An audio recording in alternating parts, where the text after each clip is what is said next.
على رسول الله وعلى آله وصحبه ومن والاه اللهم انفعنا بما علمتنا وعلمنا ما ينفعنا وزدنا علما رب اشرح لي صدري ويسر لي أمري واحلل عقدة من لساني يفقه قولي سبحانك لا علم لنا إلا ما علمتنا إنك أنت العليم الحكيم رب يسر ولا تعسر وتمم بالخير وبك نستعين أعوذ بالله من الشيطان الرجيم بسم الله الرحمن الرحيم لقد كان في يوسف وإخوته آيات للسائلين 7 نمبر آیت ہم نے پڑھا تھا اور ہم نے کہا تھا کہ یہ سورت تمہید ہے. تو یہ جو آخری آیت تھی لقد كان في يوسف وإخوته آيات للسائلين کہ یقیناً پوچھنے والوں کے لیے یوسف اور اس کے بھائیوں کے قصے میں بہت ساری عبرتیں اور نشانیاں ہیں. تو ہم نے یہ بات کی تھی کہ سائلین سے مراد جو ہے یہ اس میں 2 توجیحات ہو سکتی ہیں. پہلی تو وہ ہے کہ اس سے مراد مشرکین مکہ ہوں جو اللہ کے نبی علیہ الصلوۃ والسلام سے یہ پوچھتے تھے کہ یہودیوں کے کہنے پر انہوں نے اللہ کے نبی علیہ الصلوۃ والسلام سے یہ سوال کیا تھا کہ بنی اسرائیل کا اصل وطن جب شام تھا تو موسیٰ علیہ السلام کے زمانے میں پھر یہ مصر میں کیوں آ گئے تھے. تو اس کے جواب میں یہ پورا قصہ جو ہے یہ بیان ہوا ہے اور اس میں تفصیل ہے کہ کس طرح آخر میں بنی اسرائیل کا جو علاقہ ہے وہ شام سے تبدیل ہو کر تو وہ لوگ مصر آ گئے تھے یوسف علیہ الصلوۃ والسلام کے پاس. اور اس کے علاوہ دوسری جو توجیہ ہے اور اس کے علاوہ اس میں یہ ہے کہ جس طرح مشرکین مکہ نے جس طرح یوسف کے بھائیوں نے حسد کی وجہ سے ان کو نکال دیا اور وہ کنویں میں رہے اور پھر ان کو جو ہے وہ اللہ تعالیٰ نے مصر کے اندر بادشاہت دے دی. تو اسی طرح اللہ کے نبی علیہ الصلوۃ والسلام کو مکہ والوں نے مکہ سے نکال دیا، مکہ سے نکلنے پر مجبور کر دیا اور آپ علیہ الصلوۃ والسلام بھی 3 راتیں غار میں رہے اور پھر آپ کو اللہ تعالیٰ نے مدینہ کے اندر حکومت جو ہے وہ عطا کی. اور پھر حکومت مل جانے کے بعد جس طرح یوسف نے اپنے بھائیوں کو کہا لا تثریب علیکم اليوم، جب ان کے اوپر ان کو غلبہ حاصل ہو گیا، جب اپنے بھائیوں کے اوپر ان کو قدرت حاصل ہو گئی تو اس وقت انہوں نے ان کو معاف کیا اور کہا لا تثریب علیکم اليوم. تو اسی طرح اللہ کے نبی علیہ الصلوۃ والسلام نے بھی مکہ والوں کو جب مکہ فتح کر لیا اور ان پر آپ غالب آ گئے تو آپ نے ان کو کہا لا تثریب علیکم اليوم.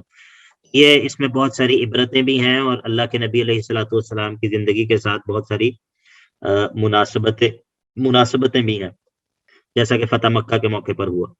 اور دوسری تفسیر یہ ہو سکتی ہے کہ سائلین سے مراد وہ لوگ ہیں جو غور اور فکر کرنے کے لیے، تدبر کے لیے پوچھتے ہیں اس واقعے کے متعلق تاکہ اس کی حکمتیں اور عبرتیں جو ہیں وہ نکال سکیں اور معلوم کر سکیں.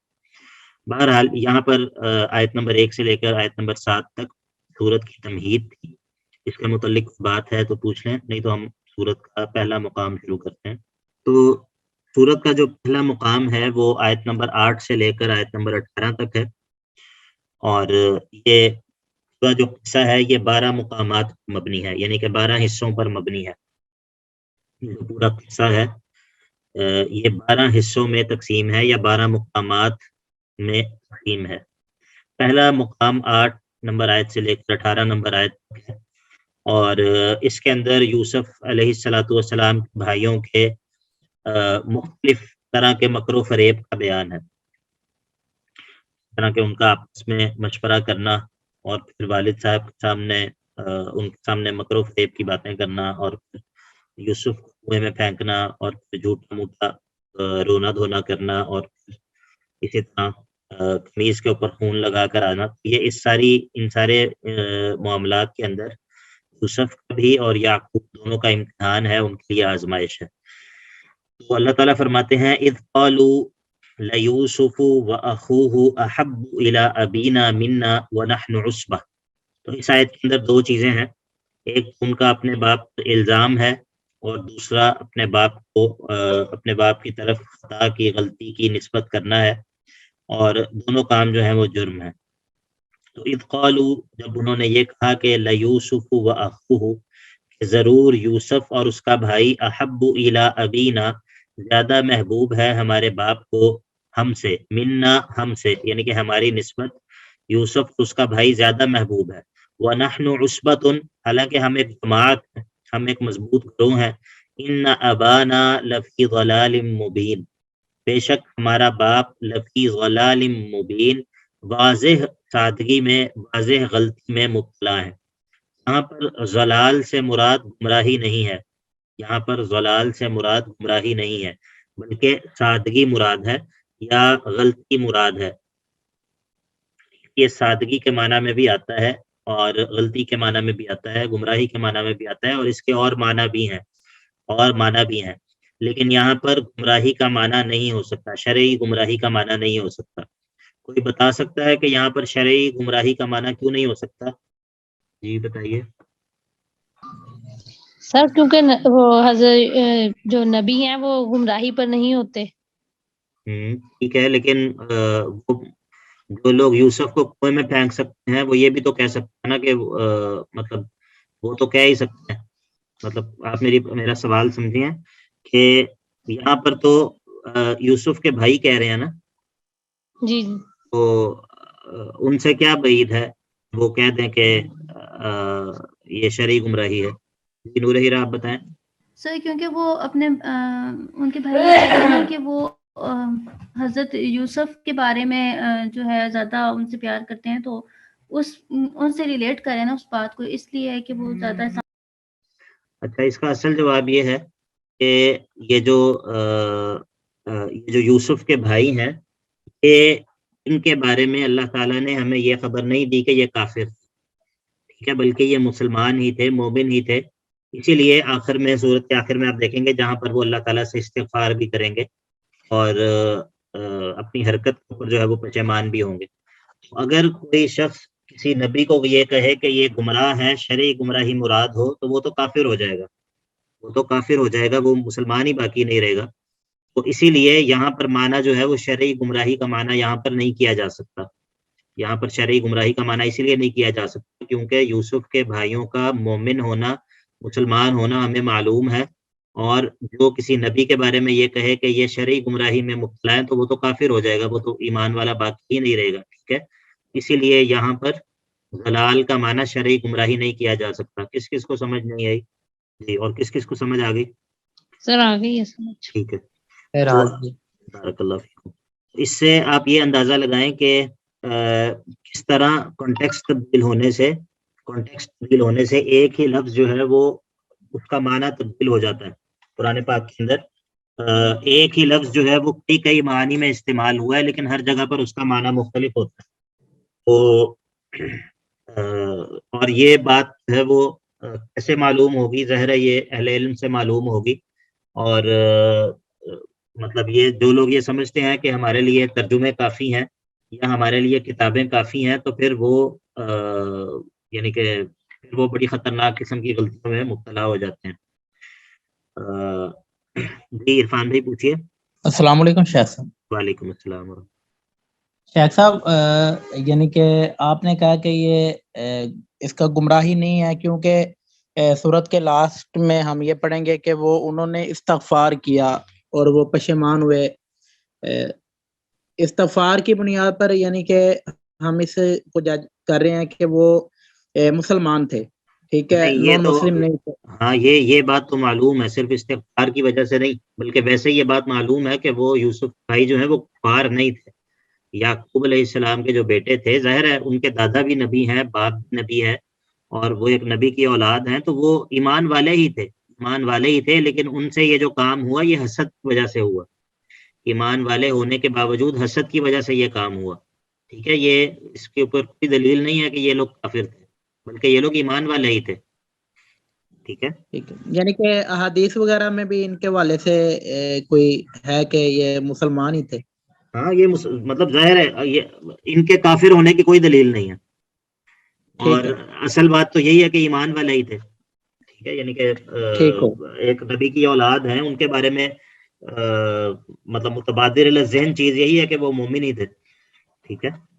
ٹھیک ہے، اسی طرح وہ شاہ صاحب پیچھے ہم نے جو سورت ہود میں پڑھا ہے، اب جو حضرت نوح علیہ الصلوۃ والسلام کا بیٹا تھا وہ بھی تو یعنی کہ نبی کا بیٹا تھا نا، تو وہ تو مشرک تھا، اس کے بارے میں تو واضح طور پر آ گئے، کیونکہ ان کے بارے میں یعنی کہ یہ نہیں آیا کہ یہ یعنی کہ اسلام سے ہٹ کے تھے، یعنی کہ نان مسلم، اس کے والے سے کوئی ایسا بات نہیں. ہاں ایسا نہیں ہے، بالکل ایسا نہیں ہے.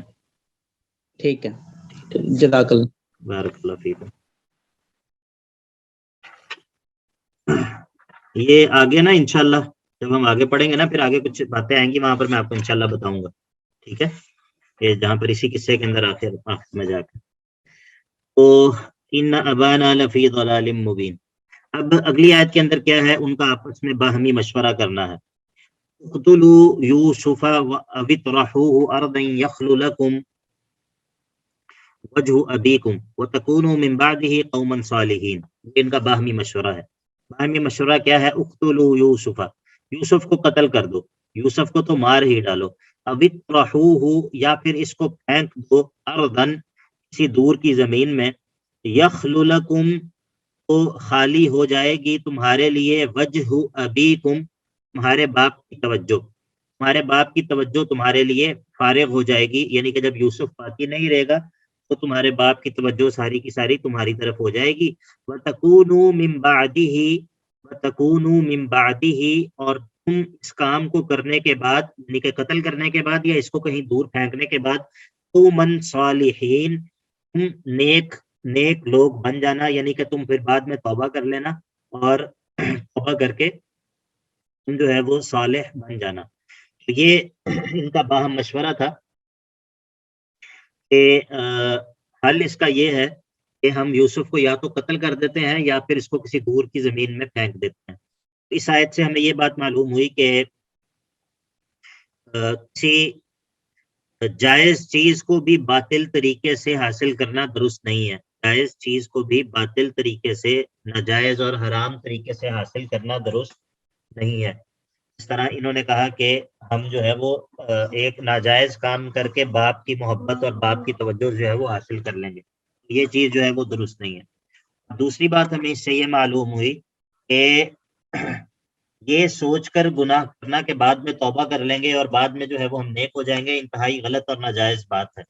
ٹھیک ہے، یہ دونوں باتیں ہمیں اس آیت سے معلوم ہو رہی ہیں. پہلی بات کیا ہے کہ ناجائز ذرائع سے جائز چیزوں کا حصول درست نہیں ہے. اور دوسری چیز کیا ہے کہ اس نیت پر گناہ کرنا کے بعد میں ہم توبہ کر لیں گے، یہ بات درست نہیں ہے. ٹھیک ہے، اور اس آیت کے اندر ان کا مشورہ تھا. اب اگلی آیت کے اندر جو ہے ان میں سے بڑے بھائی کی رائے ہے. اس نے کہا کہ قال قائل منہم، ایک ان میں سے کہنے والے نے کہا، لا تقتلوا یوسف والقوه فی غیابۃ الجب یلتقط بعض السیارۃ ان کنتم فاعلین. اس نے کہا کہ قتل کرنا بھی مشکل کام ہے اور کسی دور کی زمین میں جا کر اس کو چھوڑ آنا بھی مشکل کام ہے. تو ایسا کرو کہ لا تقتلوا یوسف، یوسف کو قتل مت کرو، والقوه فی غیابۃ الجب، بلکہ کسی اندھے کنویں میں اس کو پھینک دو، کسی اندھے کنویں میں پھینک دو اور کسی گہرے کنویں میں اس کو ڈال دو. یلتقط کو، اس کو اٹھا لے گا بعض السیارۃ، گزرنے والا کوئی قافلہ اس کو اٹھا لے گا. ان کنتم فاعلین، اور اگر تم نے کرنا ہی ہے تو پھر تم یہ کام کرو.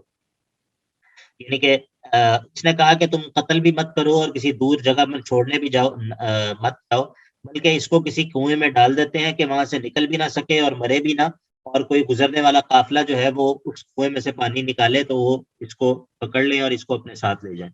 تو اس طرح جو ہے وہ تم قتل کرنے کے گناہ سے بھی بچ جاؤ گے اور کسی دور کے سفر کر کے اس کو کہیں چھوڑ کر آنے کے گناہ سے بھی اور اس کی مشقت سے بھی تم بچ جاؤ گے. تو یہ ان میں سے جب ایک بھائی نے یہ رائے دی تو اب اس کے بعد انہوں نے اپنے والد صاحب کے سامنے آ کے تو فریب کاری شروع کی اور کہا، قالو، کہنے لگے، یا ابانا، اے ابا جان، ما لکا، آپ کیا ہے کہ لا تمنا، آپ ہم پر اعتماد ہی نہیں کرتے، علی یوسف، یوسف کے بارے میں، آپ کو کیا ہے، آپ کو کیا مسئلہ ہے، آپ ہمارے یوسف کے بارے میں اعتماد نہیں کرتے. وَإِنَّا لَهُ لَنَاصِحُونَ، اور ہم یقیناً اس کے خیر خواہ ہیں. ہم تو اس کے بڑے خیر خواہ ہیں، آپ ہمارے اوپر اس کے بارے میں اعتماد کیوں نہیں کرتے، آپ ہمارے اوپر یقین کیوں نہیں کرتے، آپ اس کو ہمارے ساتھ کھیلنے کودنے کے لیے کیوں نہیں بھیجتے، تو آپ ہم پر اعتماد کریں، ہم اس کے بڑے خیر خواہ ہیں، تو آپ کو چاہیے کہ آپ اس کو ہمارے ساتھ کھیلنے کودنے کے لیے بھیجا کریں۔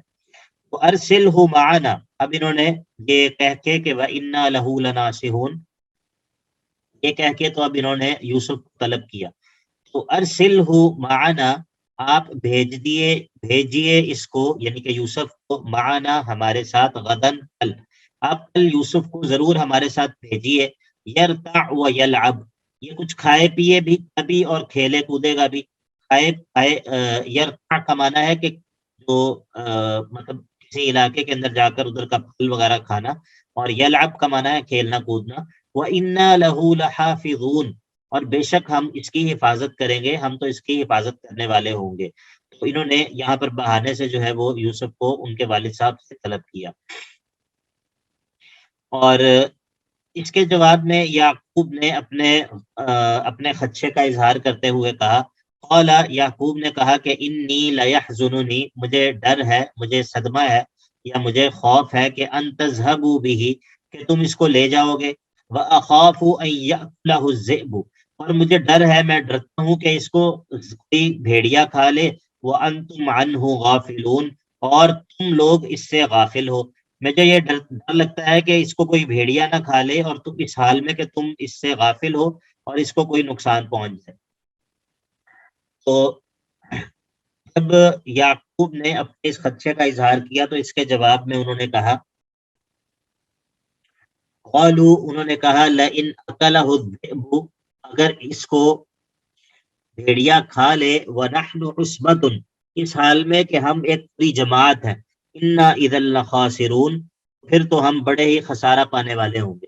یعنی کہ انہوں نے کہا کہ اگر ہمارے اتنی بڑی جماعت ہوتے ہوئے اور ہم اتنے طاقتور بھائی ہیں، اور ہمارے ہوتے ہوئے اگر ہمارے بھائی کو بھیڑیا کھا جائے تو ہم بڑے ہی خسارے والے ہوں گے، ہم تو پھر بڑے ہی زیادہ نقصان والے لوگ ہوں گے۔ ایسی بات نہیں ہے کہ ہم اپنے بھائی کا دفاع ہی نہیں کر سکتے۔ تو اب یہ اس طرح چکنی چپڑی باتیں کر کے انہوں نے یوسف کو اپنے ساتھ لے جانے پر تیار کر لیا۔ لما ذهبوا به، جب یہ یوسف کو لے گئے، واجمعوا، اور انہوں نے عزم کر لیا کہ ان یجعلوه، وہ ڈال دیں گے اس یوسف کو، فی غیابت الجب، کنویں کی تہ میں، تو واوحینا الیہ، ہم نے یوسف کی طرف وحی کی، لتنبئنہم بامرہم ھذا، تم ضرور ان لوگوں کو اس معاملے کی خبر دو گے، کہ ایک دن آئے گا جس دن تم ان کے اس پورے معاملے کی خبر دو گے، وہم لا یشعرون، اور ان لوگوں کو اس بات کا شعور نہیں تھا کہ ہم نے یوسف کی طرف یہ پیغام جو ہے وہ بھیجا، ہم نے یوسف کی طرف یہ الہام جو ہے وہ کیا۔ تو وہم لا یشعرون کا ایک معنی تو یہ ہو سکتا ہے کہ ان کو اس بات کا شعور نہیں تھا کہ ہم نے یوسف کی طرف جو ہے وہ الہام کیا، اور دوسرا معنی یہ ہو سکتا ہے کہ لَتُنَبِّئَنَّهُمْ بِأَمْرِهِمْ هَذَا وَهُمْ لَا يَشْعُرُونَ، تم ضرور ان کو اس معاملے کی خبر دو گے، اور اس وقت یہ لوگ، ان لوگوں کو شعور نہ ہوگا، ان کو یہ پتہ بھی نہیں ہوگا کہ یوسف ہمارے سامنے ہے، اور ایک بڑے سرکاری عہدیدار کی حیثیت سے ہمارے سامنے یوسف ہے۔ تو وَهُمْ لَا يَشْعُرُونَ۔ اب وَجَاءُوا أَبَاهُمْ عِشَاءً يَبْكُونَ، یہ جو یوسف کی طرف وحی کی ہے، یہ وحی نبوت مراد نہیں ہے، بلکہ نبوت سے پہلے والی وحی ہے۔ اب جب یہ شام کو واپس اپنے گھر آئے تو انہوں نے گھر واپس آ کر دو طریقے سے مکر و فریب کیا، اور وہ دو طریقے کیا تھے؟ ایک یہ کیا کہ رات کو دیر سے گھر آئے، اور دوسرا یہ کہ گھر آ کر جھوٹ موٹ کا رونا شروع کر دیا۔ وَجَاءُوا أَبَاهُمْ، اور وہ آئے اپنے والد صاحب کے پاس، عشاءً، شام کے اندھیرے میں، یبکون، روتے ہوئے۔ رات جب پڑی اور رات جب شروع ہوئی تو یہ لوگ اس وقت دیر سے اپنے والد صاحب کے پاس روتے دھوتے آئے، اور قالوا، کہنے لگے، یا ابانا، اے ابا جان، انا ذهبنا، بے شک ہم گئے، نستبق، آپس میں کھیل کود کر رہے تھے یا پھر آپس میں دوڑ لگا رہے تھے، وَتَرَكْنَا يُوسُفَ عِنْدَ مَتَاعِنَا، اور ہم نے چھوڑا یوسف کو اپنے ساز و سامان کے پاس. یعنی کہ جب بندہ کسی جگہ پہ کھیلتا کودتا ہے تو کوئی زائد کپڑے جو ہوتے ہیں ان کو اتار کے ایک جگہ رکھ دیا جاتا ہے، یا ساتھ کوئی اور جو سامان وغیرہ ہوتا ہے اس کو اتار کے ایک جگہ رکھ دیا جاتا ہے. تو اس سامان کے پاس جو ہے وہ ہم نے یوسف بٹھا دیا. فَأَكَلَهُ الذِّئْبُ، بس اس کو بھیڑیے نے کھا لیا. تو ہم نے یوسف کو ادھر بٹھایا تھا اور بھیڑیا جو ہے وہ یوسف کو کھا گیا. ابھی یعقوب نے آگے سے کچھ بولا نہیں تھا کہ خود ہی کہنے لگے کہ وما انت بمؤمن لنا، وما انت بمؤمن لنا. جی کون ترجمہ کرے گا اس کا؟ وما انت بمؤمن لنا، وما انت بمؤمن لنا، اور آپ ہماری بات ماننے والے نہیں ہیں. ولو کننا صادقین، اگرچہ ہم سچے ہی کیوں نہ ہوں. آپ ہماری بات نہیں مانیں گے، اگر ہم سچ بھی بول رہے ہوں تو آپ ہماری بات نہیں مانیں گے. یہاں پر میں دراصل اس طرف اشارہ کرنا چاہ رہا تھا جو کہ بات پہلے بھی کئی مرتبہ ہو چکی ہے کہ جب آمن یؤمنو لام کے ساتھ متعدی ہوتا ہے تو ایمان شرعی مراد نہیں ہوتا، ایمان شرعی مراد نہیں ہوتا، بلکہ کیا مراد ہوتا ہے کہ جب آمن یؤمنو لام کے ساتھ متعدی ہوتا ہے تو کیا مراد ہوتا ہے؟ سر ایمان لغوی. ایمان لغوی. اور اس کا کیا معنی ہوتا ہے؟ کیا معنی ہوتا ہے اس کا لغوی معنی؟ کیا ہوتا ہے؟ ماننا، مؤمن لنا، یقین کرنا، تسلیم کرنا، تصدیق کرنا، کی بات کو ماننا. بارک اللہ فیکم. تو یہ اس طرف میں اشارہ کرنا چاہ رہا تھا. اصل میں کوئی چیز جب بار بار ریپیٹ ہوتی ہے نا اس طرح تو پھر آہستہ آہستہ ذہن میں بیٹھ جاتی ہے. تو اس مقصد سے جو ہے وہ میں نے جو ہے وہ دوبارہ سے پوچھا ہے. یہ بات پہلے ہو چکی ہے ہماری. تو ولو کننا صادقین، اگرچہ ہم سچے ہی ہوں آپ ہماری بات ماننے والے نہیں ہیں، آپ ہماری بات پر یقین نہیں کریں گے. اگر آپ یہاں پر غور کریں اس آیت کے اندر، کیا یہاں پر ایمان شرعی کا معنی بن سکتا ہے؟ ایمان شرعی کا معنی یہاں پر بنتا ہے؟ خود غور کریں ذرا. یہاں پر ایمان شرعی کا معنی نہیں بنتا. تو یہ جس طرح میں نے پیچھے کہا نا کہ ہمیں کس طرح پتہ چلتا ہے کہ یہاں پر لفظ کا کون سا معنی مراد ہے، تو وہ جو قواعد سے بھی پتہ چلتا ہے. اس کے علاوہ کانٹیکسٹ بھی ہمیں اس بات خبر دے رہا ہوتا ہے کہ ادھر جو ہے لفظ کا کون سا معنی جو ہے وہ بہتر ہے، کون سا معنی بن رہا ہے یہاں پہ اس جگہ پہ لفظ کا. اور قواعد سے بھی ہمیں پتہ چلتا ہے. مثلا اب ہم نے قاعدہ پڑھا کہ جب لام کے ساتھ متعدی ہوگا تو تب ایمان شرعی مراد نہیں ہوگا. تب اگر ہم اس جگہ پہ غور کریں تو ہمیں پتہ چلے گا کہ واقعی قاعدہ جو ہے وہ درست ہے. اچھا، اور انہوں نے ایک اور مکر اور فریب کیا. وہ کیا تھا؟ وہ تھا کہ وَجَاءُوا عَلَىٰ قَمِيصِهِ بِدَمٍ كَذِبٍ، کہ وہ یوسف کی قمیص پر کوئی جھوٹ موٹ کا خون لگا کر لے آئے. یوسف کی قمیص پر جھوٹ موٹ کا خون لگایا اور اس کو لے کر ساتھ لے آئے، اور اثر یہ دے رہے تھے کہ یہ یوسف کا خون ہے. لیکن جو ان کی قمیص تھی اس کو پھاڑنا بھول گئے، اور یعقوب جو ہے وہ دیکھ کر پہچان گئے کہ یہ کوئی فراڈ ہے، یہ حقیقت نہیں ہے. قال، یعقوب نے کہا ایسا نہیں ہے، بلکہ بل سولت لکم انفسکم امرا، بلکہ گھڑ لیا ہے تمہارے لیے تمہارے نفسوں نے کوئی معاملہ. صبر جمیل، بس صبر ہی بہتر ہے، صبر ہی بہتر ہے. اور واللہ المستعان، واللہ المستعان، اور اللہ ہی سے مدد طلب کی جاتی ہے، اللہ ہی سے مدد طلب کی جاتی ہے. علی ما تصفون، تمہاری بنائی ہوئی باتوں پر اللہ ہی سے صبر کے لیے مدد طلب کی جاتی ہے کہ اللہ مجھے صبر کرنے کی توفیق دے. تو یہ واللہ المستعان کے اندر شرک فی الاستعانہ رد ہے، شرک فی الاستعانت پہ رد ہے کہ اللہ کے علاوہ کسی اور سے استعانت کی جائے، اللہ کے علاوہ کسی اور سے مدد کی جائے، تو یہ صراحت شرک ہے. واللہ المستعان علی ما تصفون. وجاءت سیارۃ، اب یہ آیت نمبر 18 پہ پہلا مقام ختم ہو رہا ہے. آیت نمبر 8 سے لے کر آیت نمبر 18 تک ہم نے بات کی، پہلا مقام ہے. آیت نمبر 18 پہ پہلا مقام ختم ہوا. دوسرا مقام جو ہے وہ آیت نمبر 19 سے لے کے 21 تک ہے. 19 سے لے کر آیت نمبر 21 تک ہے. تو اس مقام کے اندر مزید امتحانات کا بھی تذکرہ ہے اور اللہ تعالیٰ کے بعض انعامات کا بھی تذکرہ ہے. یوسف کے لیے بعض امتحانات کا تذکرہ اور احسانات کا بھی تذکرہ ہے امتحان کے ساتھ ساتھ. تو وجاءت سیارۃ، اب ایک قافلہ جو ہے وہ آیا، قافلہ آیا. فارسلوا واردہم، انہوں نے بھیجا اپنے پانی لانے والے کو، انہوں نے اپنے پانی لانے والے کو بھیجا. ادلا دلوہ، ادلا دلوہ، اس پانی لانے والے نے اپنے ڈول کو لٹکایا، اپنے ڈول کو اس نے لٹکایا، یعنی کہ کنویں کے اندر جو ہے وہ ڈول کو لٹکایا. اب جب اس نے ڈول کو لٹکایا تو یوسف جو ہے وہ پہلے اندر بیٹھے ہوئے تھے اور نکلنے کے لیے بےتاب تھے، انہوں نے اس کو ڈول کو پکڑ لیا. قال یا بشرا ھذا غلام، اب اس نے دیکھا کہ اس کے ساتھ تو پانی کے بجائے ایک خوبصورت بچہ جو ہے وہ نکل آیا ہے. یا بشرا ھذا غلام، وہ کہنے لگا ہے یہ خوشخبری، فوراً خوش ہو کر اس نے اس بات کا اظہار کیا کہ خوشخبری ھذا غلام، یہ ایک جو ہے وہ بچہ ہے. وَأَسَرُّوهُ بِضَاعَةً، اور اس قافلے والوں نے اس کو چھپا لیا یوسف کو سامان تجارت کے طور پر، سامان تجارت قرار دے کر اس کو چھپا لیا. واللہ علیم بما یعملون، اور اللہ تعالیٰ باخبر تھا اس چیز سے کہ جو کہ وہ کر رہے تھے، اللہ تعالیٰ ان کے اس کام سے باخبر تھا.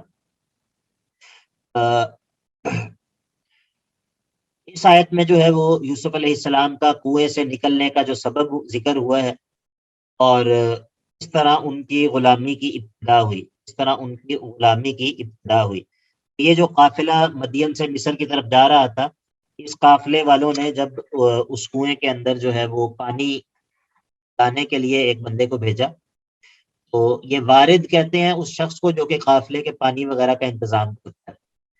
اس طرح سورہ قصص کے اندر بھی ہے کہ جہاں پر حضرت موسیٰ علیہ السلام کا تذکرہ ہے ادھر بھی یہ لفظ آتا ہے.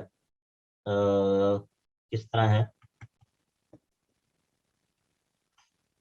بہرحال ابھی ذہن میں نہیں آ رہا، لیکن یہ مورد کہتے ہیں جانوروں کے پانی پینے کی جگہ کو، اور اسی طرح جو ہے وہ برد کا لفظ استعمال ہوتا ہے، اور وارد کہتے ہیں وہ شخص جو کہ پانی کا انتظام کرتا ہے یا پانی بھر کر لاتا ہے. تو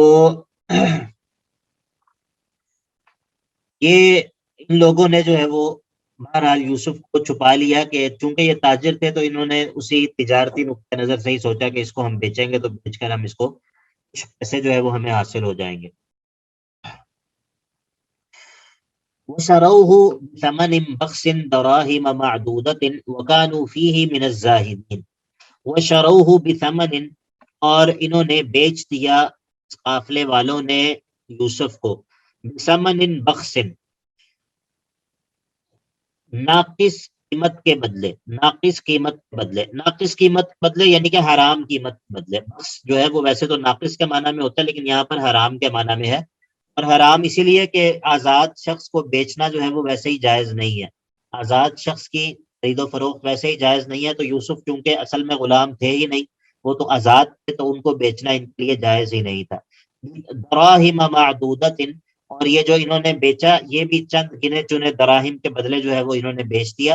وَكَانُوا فِيهِ مِنَ الزَّاهِدِينَ، اور تھے وہ لوگ یوسف کے بارے میں بے رغبتی کرنے والے، یوسف کے بارے میں وہ لوگ بے رغبت تھے، ان کو یوسف کے اندر کوئی خاص رغبت نہیں تھی، اسی لیے انہوں نے اونے پونے داموں ہی یوسف بیچ دیا.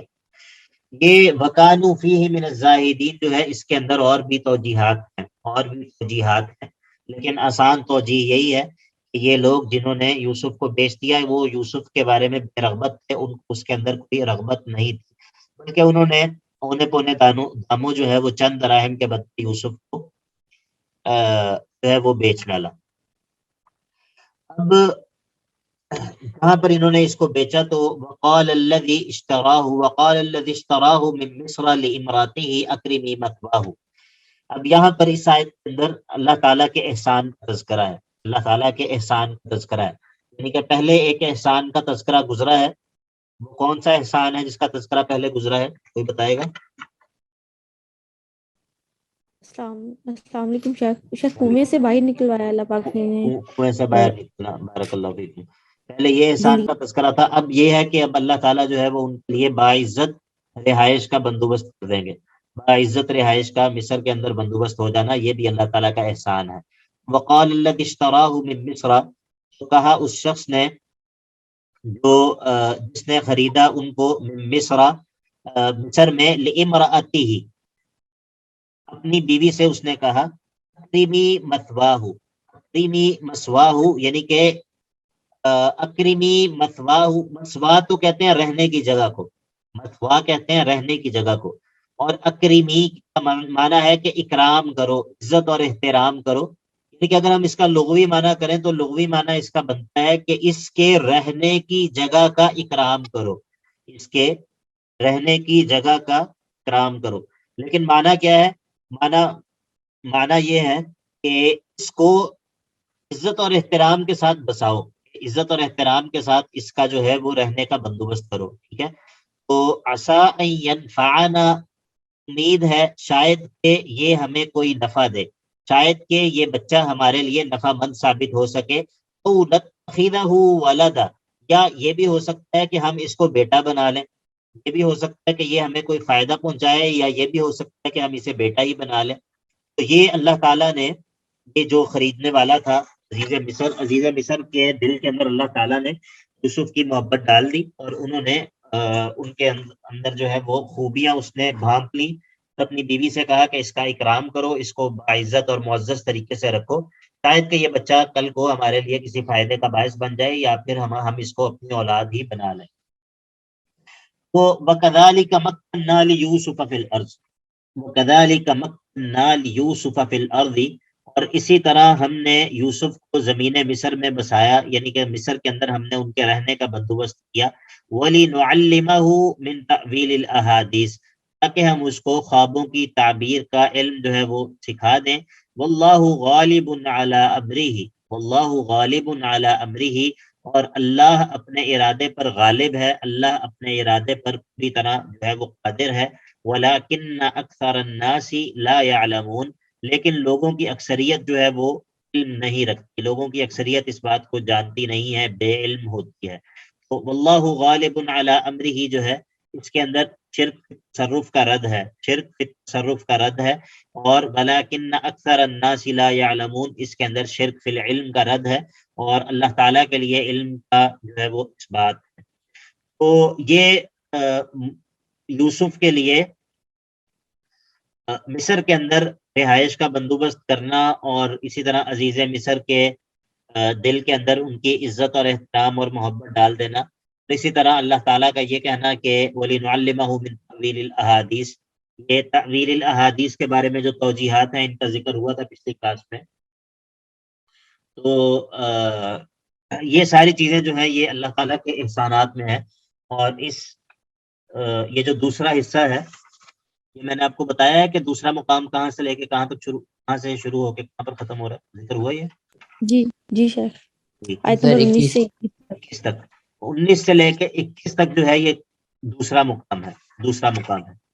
تو جو سورت کا تیسرا مقام ہے وہ آیت نمبر 22 سے لے کر 29 تک ہے، 22 سے لے کر 29 تک ہے، اور اس کے اندر یوسف علیہ السلام کے امتحان کا ذکر ہے، جس کا ذریعہ جو ہے وہ عزیز مصر کی بیوی بنی ہے، اور اس نے یوسف علیہ السلام سے برائی کا مطالبہ کیا ہے اور گناہ کا عزم کیا ہے، اور پھر جو ہے وہ ان پہ صرف یہی نہیں کہ برائی کی دعوت دی، بلکہ اس کے لیے عملی اقدام بھی کیا، ان کے پیچھے بھاگی اور ان کی قمیض کو پھاڑا، اور پھر اس کے بعد ان پر الٹا انہی پر تہمت بھی لگائی، اور آخر میں اس حصے کے آخر میں اللہ تعالیٰ کے یوسف پر احسان کا تذکرہ ہے کہ ایک گواہ نے ان جو ہے وہ پاک دامنی بیان کی، اور ان کو جو ہے وہ اس تہمت سے جو کہ عزیز مصر کی بیوی نے ان پر لگائی تھی، اس سے برات جو ہے وہ ان کی ثابت ہوئی۔ تو آیت نمبر 29 تک جو ہے وہ تیسرا مقام ہے۔ یہ مقام جو ہے وہ انشاءاللہ ہم کل کی کلاس میں انشاءاللہ پڑھیں گے، کیونکہ میں نے تیاری نہیں کی یہاں سے آگے۔